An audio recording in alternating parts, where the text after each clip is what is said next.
Het bestuur van sportvereniging SVK in Kalmersweg had in een algemene ledenvergadering bekendmaken dat de vereniging stopt. De hoofdreden is dat onze trainer ermee ophoudt aan het einde van het seizoen. Dat had ze aan het begin van het seizoen al kenbaar maken. Dus we zijn al een hele tijd bezig om een nieuwe trainer te krijgen voor op een sportvlier. Dat is helaas net slagen. Dus dat is de belangrijkste reden. En daarnaast zorgen we nog dat het aantal leden behoorlijk naar waarom rent. Het oude hier oorlier. Dus we komen van een 120 leden aan. En we zitten nu nog op een goed 40 leden. Dus daarmee is een tebackgang van een 60%. Dus dat zijn eigenlijk de twee hoofdredenen die we daarvoor hadden. Het is kind dat turnium wat een minder populaire sport toen is. We hadden eigenlijk contact met de KGU, dat is onze bond. En Drion Friesland, Grace en Drenthe hebben we daar mee oudekt. Om te zien van, goh, binnen toch nog trainers te vinden. Dat is een actie die we die hadden. Daarnaast hebben we natuurlijk onze omliggende verenigingen onderschreven. Van, goh, we hadden een trainer die ermee ophoudt. Kun je ons nog helpen om een nieuwe trainer te zoeken? Dus dat zijn al die zaken die we bezocht hadden om toch een trainer te krijgen. Maar het is helaas net slagen. Daar gingen we onze leden al in mei van januari.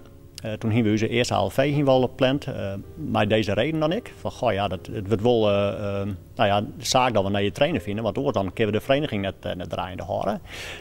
Daarna kwam corona.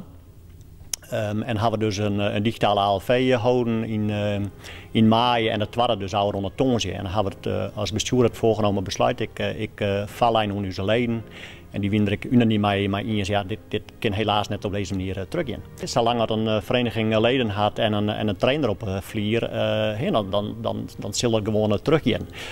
Wij gaan een 2-3 jaar net bedenken dat het zo snel gaat zo. Maar we hebben toch van een drietal trainers waar de PMA stoppen ben om privéredenen. En die respecteren wij uiteraard ik. Ja, deze trainster houdt er ik mee op in verband met privéredenen. Dat zijn hele goede redenen die ze daarvoor onderdraagt. Maar als dat gebeurt als vereniging, ja, dan mag je wel zorgen mee om weer een nieuwe trainer of een groep trainers te krijgen die de vereniging op niveau houden kan. En dat is dus helaas net slagen. Het nice dat de sportvereniging gaat stoppen, komt het om. Nou, best wel. Best wel. We houden onder weekend juist weer wat beelden waarom van oude uitvoeringen en dan juist wat voor grote groepen, met name famkes dat daar ook mij door een soort plezier beleefd. Ja, we hebben ontzettend mooie prijzen hellen op Fries niveau, maar zelfs ook op nationaal niveau met springkampioenschappen en ACRO had een belangrijke tak voor onze vereniging West. Ja, dat is al hier in eigenlijk een iris 4 ja, helemaal waarom zet tot dit moment dat het definitieve doek valt. Dus dat is best pijnlijk, mag ik zeggen.